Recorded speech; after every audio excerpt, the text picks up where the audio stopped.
Alrighty guys, so we're gonna go with the assembly of the 1978 Exciter 340. Got our crank seals, crank, our alignment ring for the PTO end. Like I said on the crank, not really anything I'd want to do competitive racing with, but it will work just fine to have a little beater sled to take on the lake. Maybe I'll still race it as is, I don't know. But it's not the worst, and I've definitely ran sleds with way worse crankshafts, so we'll take our chances. Crankcase half is looking all good. I mean, there is some pitting and oxidation from this thing. Had like a ton of water in the bottom end, I guess, what the previous owner told me. So if you guys saw the before and the after, I mean, this is obviously a ton better. So been through the parts washer a couple times, Scotch Brite at the gasket surfaces, same thing on the bottom half. Intake manifold is all glued up. So we're gonna set the crankshaft in with the new crankshaft seals. I'm gonna just check the runout with it in the case half because I don't have V-blocks, guys. That's not the proper way to do it, but at least we can check the runout in the crankcase half, see how bad it is. For what we're doing, not really that worried about it. Correct way would be to put V-blocks on your center bearings here and check your runout and adjust from there. So the PTO seals, I always put them with this facing out towards the clutch. And this side would be facing in towards the engine.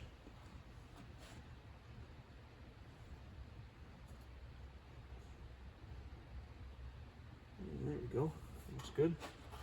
And these here mag side seals, they actually have where this is a little bit wider than this.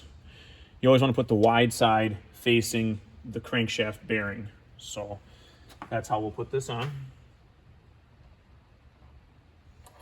Take this flywheel nut and washer off. And just kind of walk those on there. Actually fits really well, so that's great.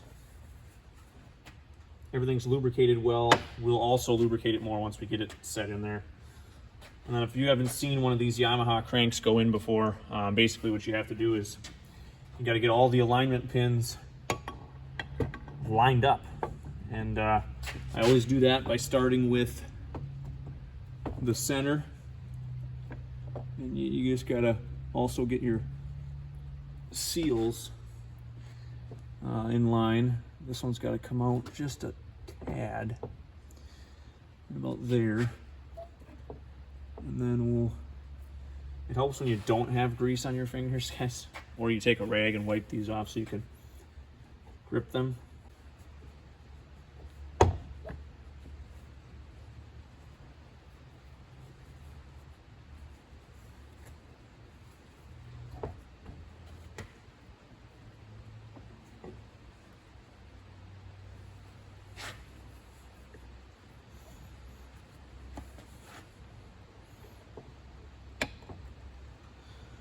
And set down in there.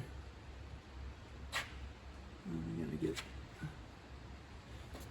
this one to sit down in there.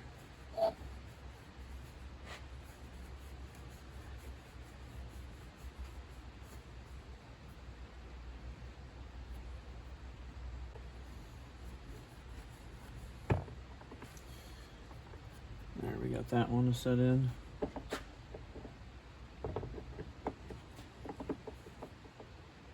Probably close with that one. For some reason, I don't think my center one fell in yet. Seal. There, I think the seal was holding us up here. There. There. That all looks good. Rotate it a little bit. All right, so that is how you get the crankshafts in on these. They're a little finicky because of all the alignment pins, but just take your time. I've already marked Sharpie marks on the opposite ends of the holes, so I knew where to go with them. And I always give them the wiggle test. Make sure we're all locked in. So should be good there. It won't sit down flat if you're not, guys. That one's in there firmly.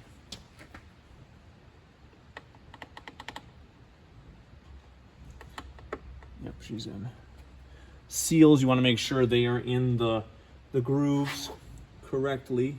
You want those in there. That way they're not moving around on you. So we got all that. I'm going to brake clean a little bit off the top of these crankshaft bearings because I'm going to put a little dab of crankcase sealer on them. That way it eliminates the chatter, hopefully, if there's imperfections in the crankcase being 50 years old. So I'll just do a little bit of that, wipe the crank off. That way they're dry. All right, so now we can apply sealant to this crankcase half, the bottom. Moto Seal is what we're going to be using today, made by Permatex. We get that on there. We have minimal time to get this put on. I actually have to go ahead and clean the bolts before we get too excited. Clean the crankcase bolts, threads, a little bit of blue Loctite on all the bolts, and then we'll send it in. There's my setup. So the dial indicator on the center of the crank. It's not the most accurate, guys. Honestly, I'm just looking to make sure my gauge doesn't spike like 10 to 12, 15 thousandths or anything crazy. Looked like I had about 3, which that's acceptable. You want less than 3 on anything. Closer to 1, the better. It's hard to get them dead nuts. I've gotten close a couple times, but I'm not going to do anything with this. Just going to leave it be. Like I said, I'm just mainly looking to make sure my gauge wasn't reading crazy high, like I was out around like 10 thousandths in the case. Then you know you got something really messed up. So I'm going to check the PTO end, very similar. This is just a dial indicator you can get online. They're not the most handiest things, but you can get them set up. They do come with different tips on the end. You want kind of a finer tip than this even when you're doing crankshafts, and one that lays kind of long ways and down. But this will work too. It's just not as sensitive sometimes. So, but that's a cheap setup you could do. You obviously want V-blocks to do it correctly, but that's what you can check runout with. Alrighty guys, we got 14 bolts laid out. 14 threaded holes to put bolts in. The crankshaft runout was okay, between 2 and 3 thousandths on each end. In the case, that is. So disclaimer, not accurate guys, but better than nothing. At least we can say we checked something. My alignment ring is in. I put it in halfway, so it kind of, when the cases come down, it kind of pinches it. That's the way I've been doing them on the Yamahas, phasers, exciters, enticers, all that stuff. So now we can get brake clean the surfaces of the gasket area, and then apply our Moto Seal, and then start sending in bolts. Let's start applying the old Moto Seal here.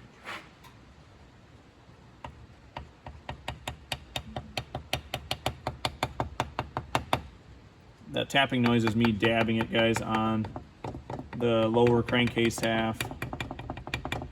And then I go around with my finger and I even it out. So that is what I do. And you don't have to put a lot of this stuff on, guys, just a little bit. Doesn't need to be much. It'll take up all the imperfections that you got. Don't worry about that.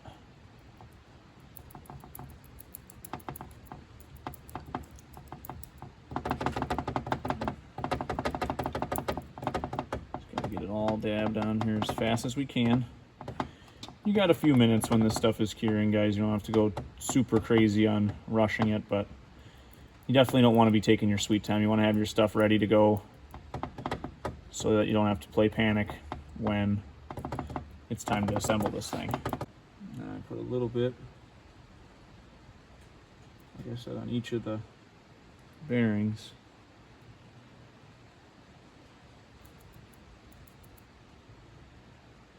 Just a little bit of this excess stuff. You don't really need any sealant, guys, on the crankshaft seals because they are lipped seals, so you don't really need any of that stuff. There's our liquid gasket. Looks pretty good all the way around. Now we can go ahead and slap her on.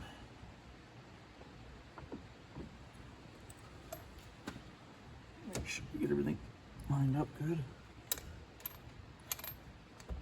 There. Dowels may give you a little trouble at first, but don't worry about that. Now we just start throwing in bolts.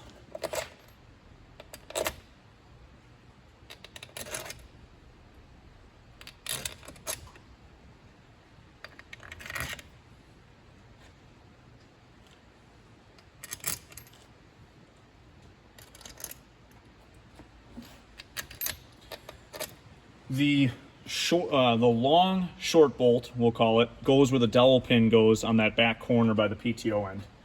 You know, you got 3 shorter bolts, but there's one that's a middle-sized bolt. That one goes where the dowel goes, in case you guys are curious. And then start from the inside out.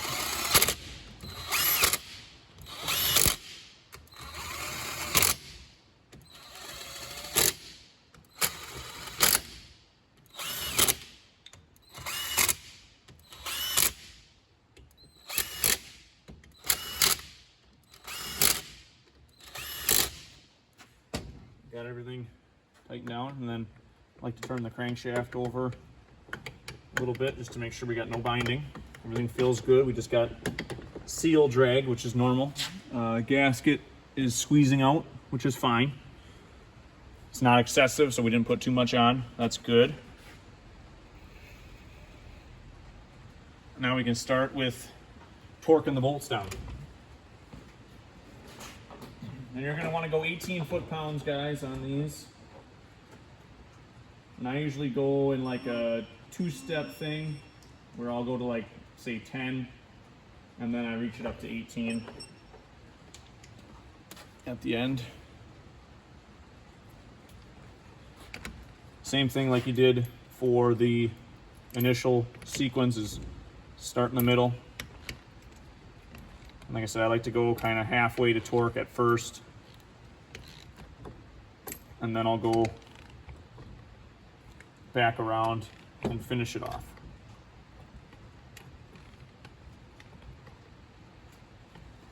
Everything feels good. Take our mallet. Kind of hit each end of the crank there a little bit. Yeah, it feels real good. Real good. Now we can go with the final torque.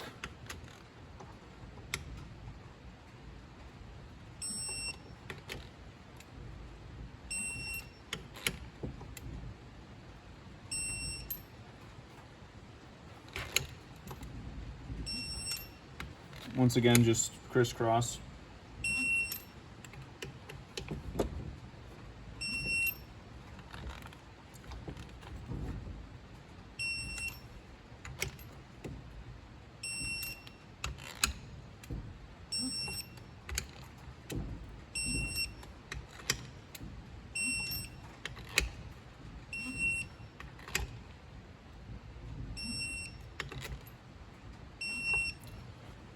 All right, we're all torqued.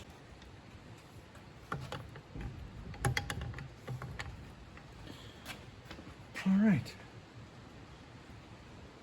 So there we have it. We can flip it upside down now and start oiling up the crankshaft bearings and cleaning up any excess sealant. Everything looks good though. I didn't drill an extra pulse port on this one, guys. I was going to.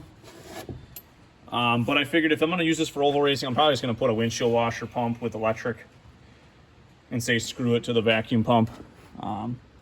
They've given us kind of trouble in the past too, so a little onboard battery and a little washer pump will be just fine. Checking my mag seal, PTO side seal. Everything looks good. You can see I got some excess gasket maker on the crankshaft counterweight, so I go in there while it's still wet. A little bit of brake clean on the rag.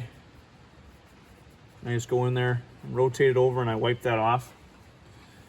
Granted, it won't hurt anything really, but I just like to get it out of the way when I see it initially. Just try to keep it as clean as we can of any excess gasket maker getting on anything. I'll do the connecting rods, get those nice and oiled up. And then what I'll do next is down the bearing delivery holes there. Try to reach my, ooh, a little excessive there, to wipe that off.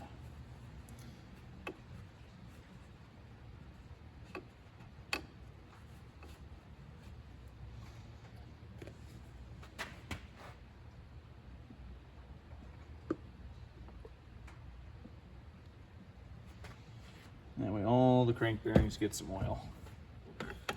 We'll continue to rotate this around a little bit. That is the bottom end assembly of an exciter. 340, 440, same thing. Very similar to the Phaser also, guys. SRV is going to be similar. Maybe a couple different areas, but the vast majority of those old Yamahas, even the Enticer, is going to be similar to this. Alrighty, we're going to put the pistons in.